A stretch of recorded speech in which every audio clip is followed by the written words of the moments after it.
Southampton, England का एक शहर। तारीख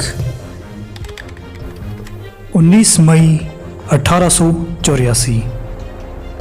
एक छोटा जहाज जिसका नाम मैन्युनेंट था, वो 4 क्रू मेंबर के साथ इंग्लैंड के साउथहैम्पटन शहर से ऑस्ट्रेलिया के सिडनी शहर के लिए निकला।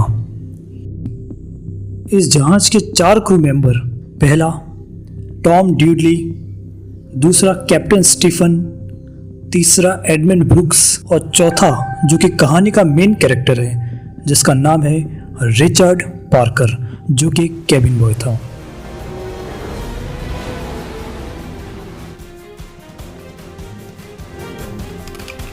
तारीख 5 जुलाई 1884। जगह the cap of good hope, south Africa. समुद्र के तूफान और ख़राब मौसम ने जहाज़ को बहुत ही ज़्यादा नुकसान पहुंचाया और लगातार होती बारिश की वजह से आखिरकार जहाज़ डूब गया। चारों क्रू मेंबर अपनी जान बचा के बड़ी मुश्किल से जहाज़ से बाहर निकले, पर इस जल्दबाजी में वो खाना और पानी कुछ भी जहाज़ से बाहर नहीं निकाल पाए। जहाज़ पूरी तरह डूब चुका था और चारों क्रू मेंबर एक लाइफ बोट के ऊपर चढ़ गए।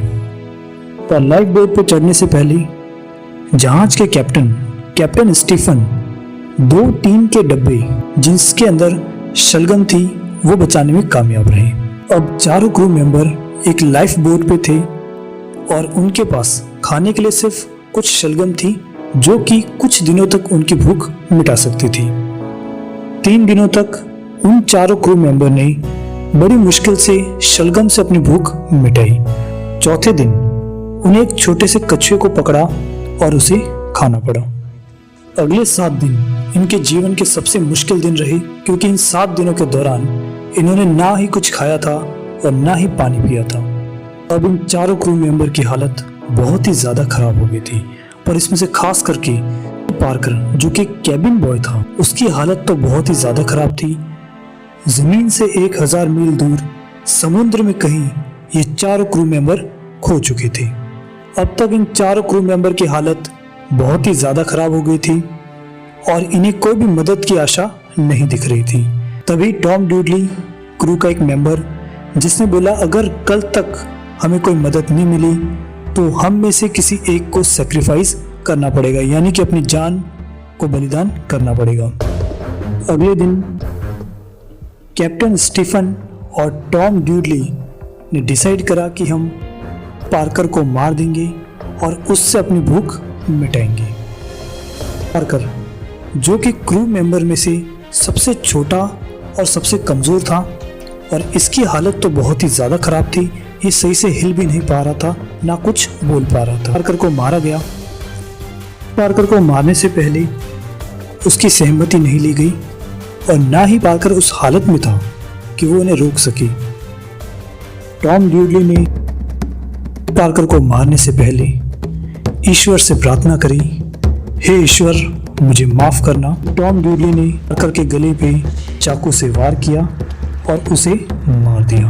पार्कर को मारने के बाद उसकी लाश को क्रू के बचे हुए 3 मेंबर टॉम ड्यूडली, कैप्टन स्टीफन और ब्रुक्स ने 4 दिनों तक उसकी लाश को खाया।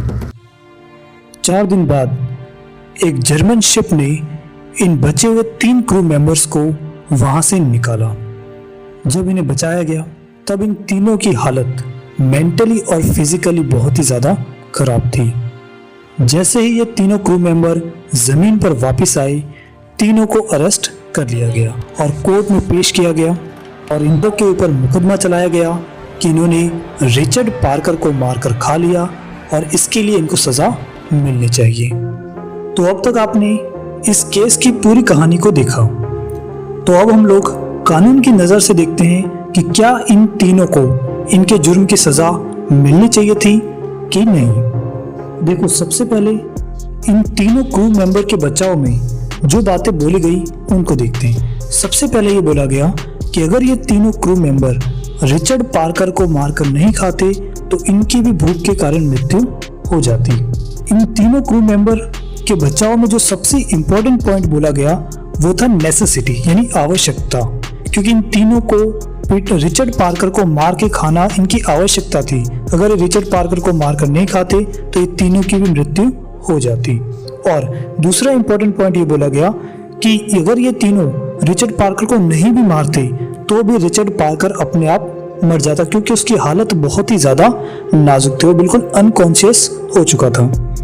और इन तीनों के डिफेंस में एक और इम्पोर्टेंट लाइन बोली गई कि it is a custom of the see that cannibalism was allowed under such circumstances, यानी कि समुद्र का नियम है कि आप नर भक्षण कर सकते हो, किसी इंसान को मार के खा सकते हो अगर आपके पास खाने के लिए कुछ भी नहीं है और अगर आप मर रहे हो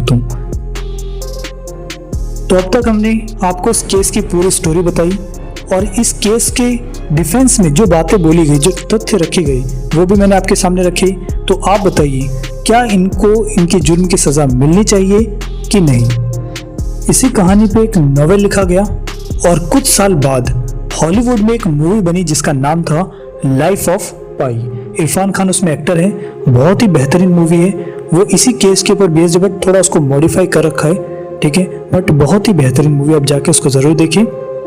एक छोटा सा क्लू मैं आपको दे देता हूँ। पब्लिक की सिंपैथी इन तीनों क्रू मेंबर्स के साथ में थी। पब्लिक का कहना था कि इन तीनों ने कुछ भी गलत नहीं किया, इनको माफ़ कर दिया जाए। तो फाइनली क्या कोर्ट ने इन तीनों क्रू मेंबर्स को इनके जुर्म की सज़ा दी या फिर इन्हें माफ़ कर दिया?